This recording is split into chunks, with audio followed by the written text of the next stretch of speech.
Glad you all made it. We're gonna go ahead and continue really quick. We're gonna go over our syllabus because upcoming week, next week, week 5, we'll be preparing for an exam. So I guess you got to get you guys situated as far as where you need to be. I'll be posting up a review of more or less what we're going to be covering over in the exam. Um, I'm going to reword some of the questions that are have been posted on your quiz. So expect comprehension uh, to be up par to the questions, and so make sure your comprehension of the last chapters that you've been reading are um, are up to par with some of the questions that you've been struggling with. Questions on your quizzes, it'd be wise to go over them, go over the book again to those chapters, and perhaps even follow up with some of the assignments just to get familiar with those terms because all the same style of questions are on the exam for the following chapters: Chapter 1, Chapter 2, Chapter 8, Chapter 9, um, Chapter 6, and I'm not going to be putting any Chapter 5, but I will not, and Chapter 3. I will not be putting Chapter 5 and Chapter 3 on there. So, Chapter 7, no Chapter 7. Just Chapter 1, 2, 8, 9, and 6 will be on the upcoming exam. Okay, so going to our syllabus, we're going to be following up on chapter 5. In our case, it's lesson number 5. This is slightly different. Still goes back to our first edition on the book. So pay no mind to any of this. Even the homework this is not required. None of this is required. But we are required to follow through with chapter 5, or in our case, lesson 5, which is our debugging.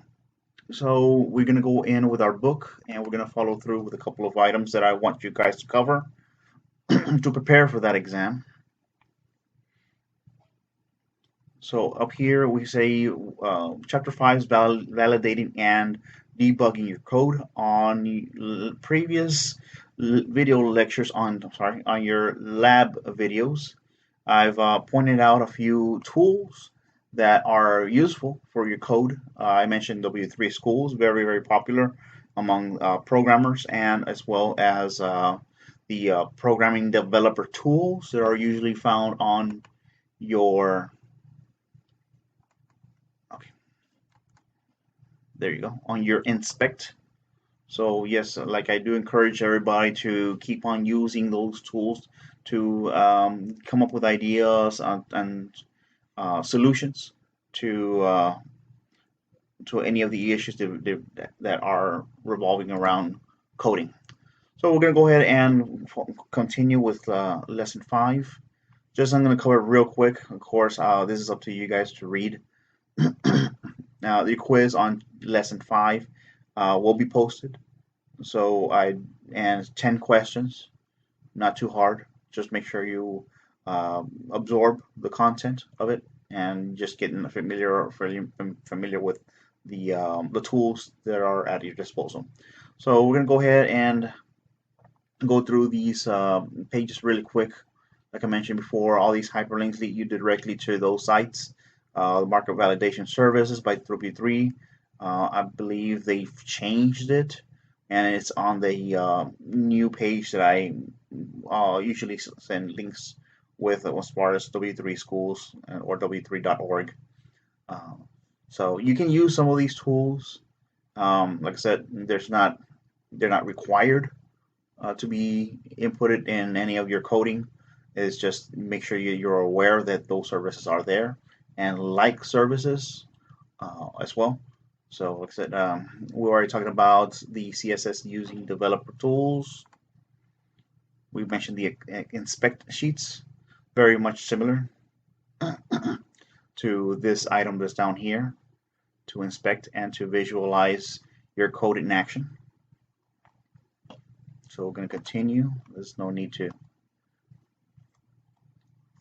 Okay, how we mentioned on your front end, if you're having errors, of course, these illustrations give you an idea of exactly what we've already been uh, put to the test. If you've already are fair in fair versed and using the inspect sheets, or in this case the debugger. So much of this is just redundant information from what we're already exposed to.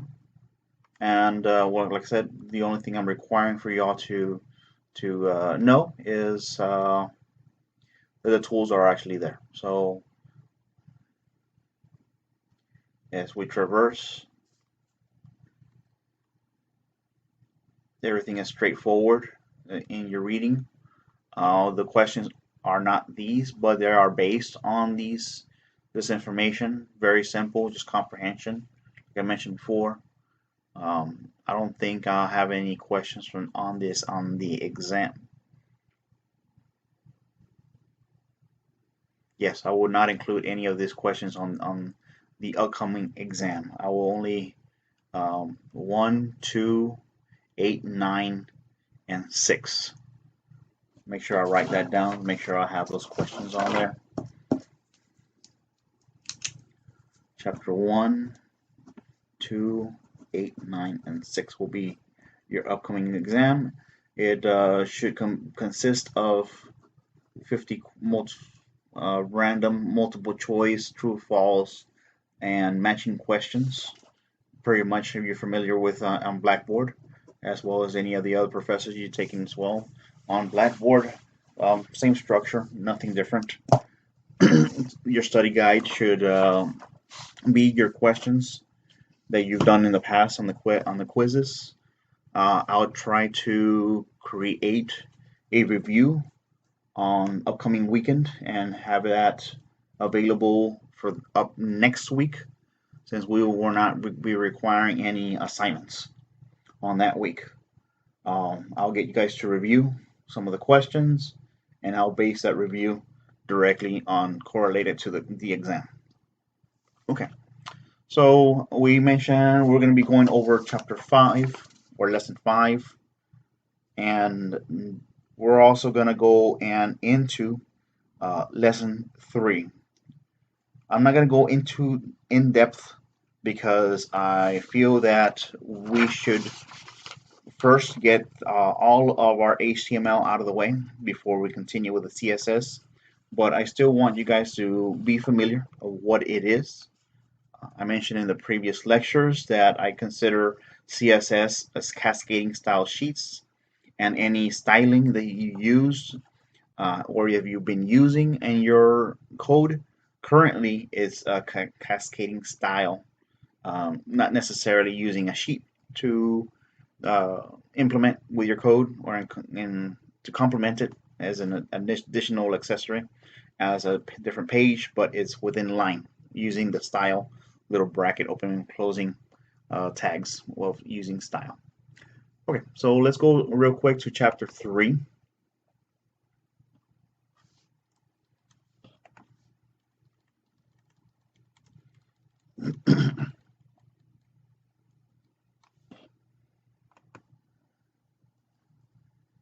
All right, and also on the transcript on the module, I have added this page right here that has exactly what I've been trying to review with you guys. So basic questions. What is CSS? Of course, defining the CSS as cascading style sheets. That's I've been saying that all along. Using the stylings within your code, using the style brackets.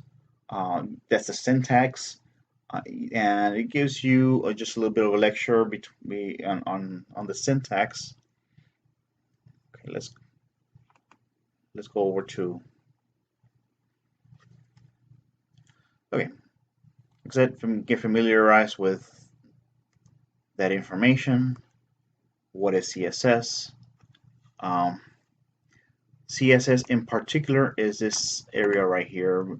Usually it is designated with a curly bracket, or I call it a curly bracket. And usually you want to identify anything that I like to use CSS on a global scale.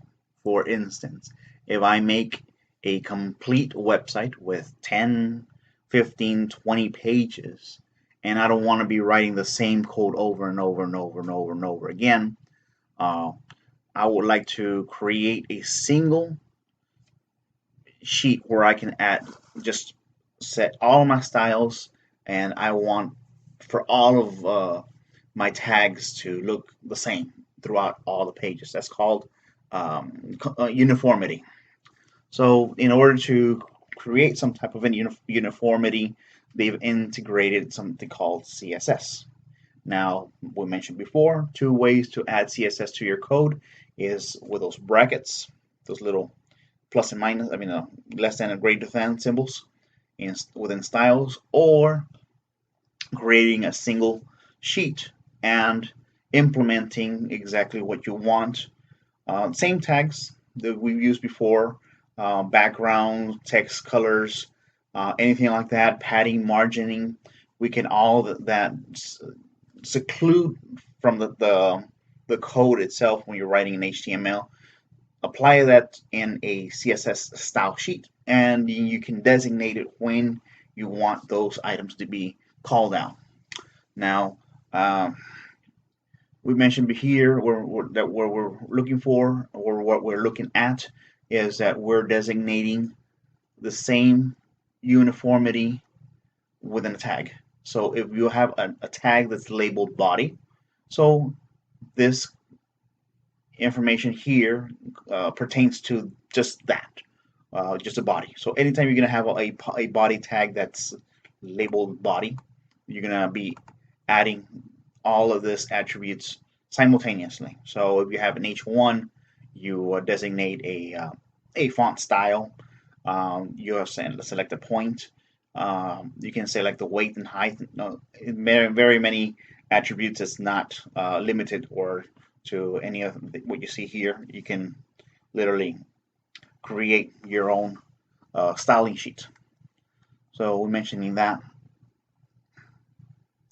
One big thing that you must know about CSS, if you are to create a CSS style sheet, you must call it back in your HTML code.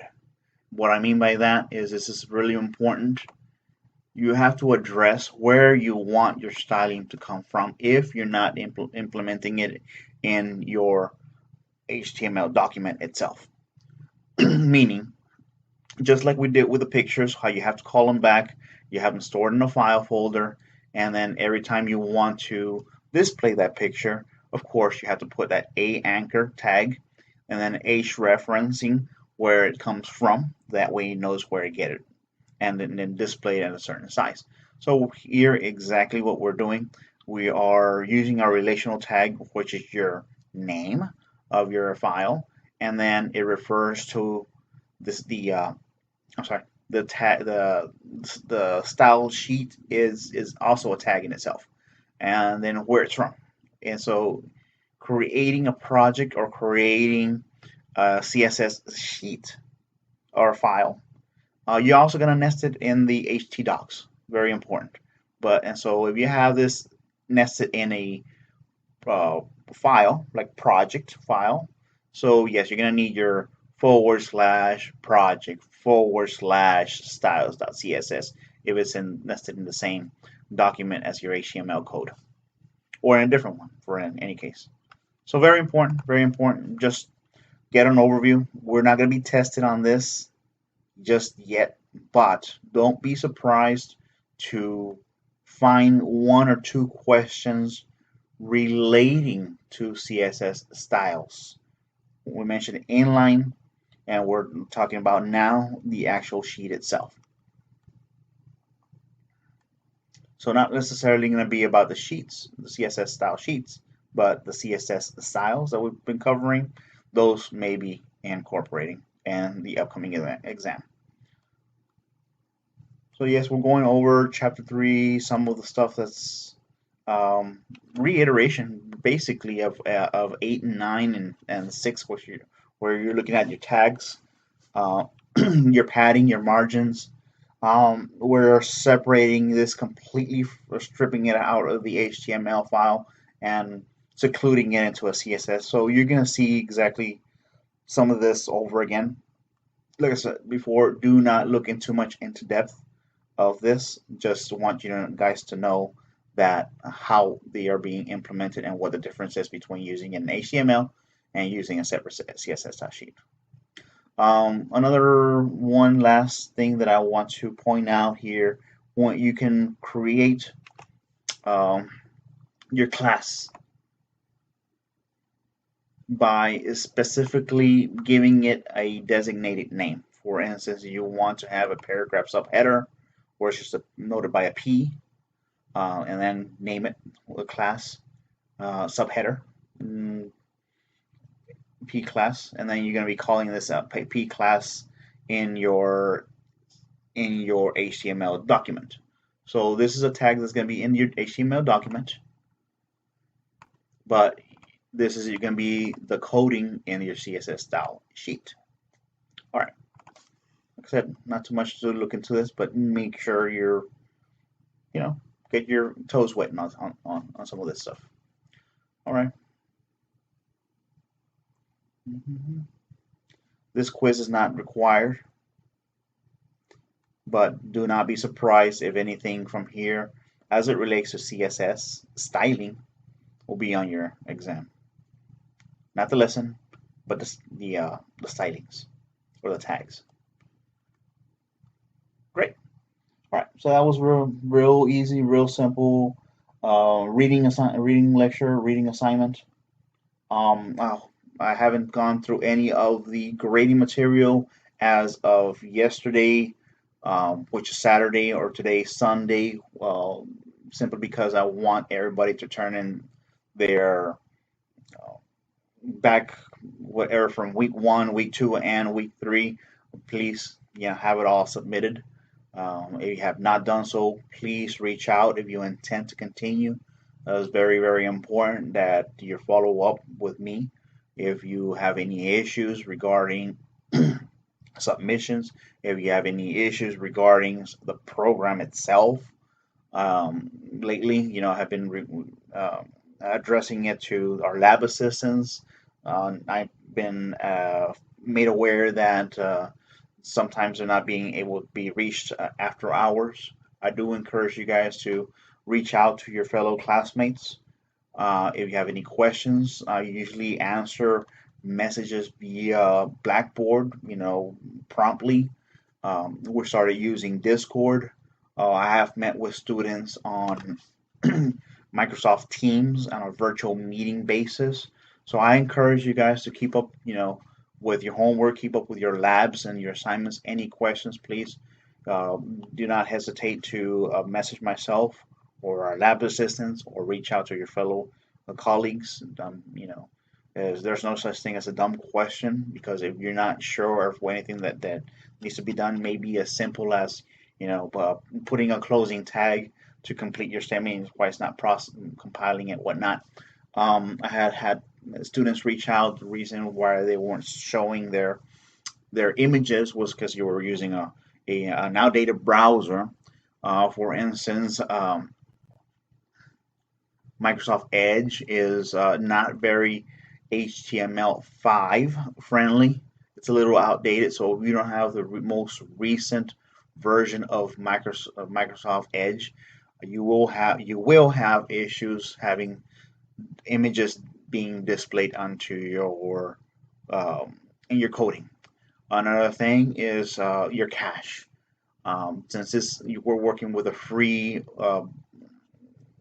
DNS hosting service, typically a lot of times the servers may get busy and might not be able to display your information promptly. So be patient with that. Another tool that I've been finding useful that I had not brought up in the past, open up incognito windows. For instance, right here is a new incognito window, and here you can supply your your domain name and review any of the errors or coding. Make sure that they're they're coming out. Another thing that I'm not sure about, failed to note is your coding itself, since it is an actual HTML document. So for instance, if we happen to double click here without using our web browser, we can find it on our local host. Our local host, which is found within your computer. You can open up HTML documents within your computer just to make sure that your coding is up to par. Even do the whole inspect. Same procedures. You inspect. You'll be able to see the code uh, where your code might be lacking on some of the items. Then, of course, using this particular tool, the inspect, and using your local host may resolve some of those issues. Like I said, I'm going to be reviewing the assignments from week 1, week 2, week 3. Please be patient on some of the grading stuff. If you've received a grade for any of those, then that means that you've completed. If you have not, then I need to review them still. I'll be please be mindful of I do like to give out uh, comments and feedback on your items. So if you have not received a grade, but you have received feedback, please refer to the feedback and attempt to do a resubmission. Said I closed the window yesterday, but in any unlikely circumstance that you may have had that you will not be able to submit any information, please reach out to me um, personally by Blackboard or by Discord or email me so we can set up a meeting virtually if you're lacking on something you wish to complete. If not, then I will suspect that the the grades that I'll be giving out is what you are going to be accepting. So please be mindful of that. Please reach out so I can make the fair judgment and exceptions to have the work turn late. Any late work after this, I will deduct 10 points off.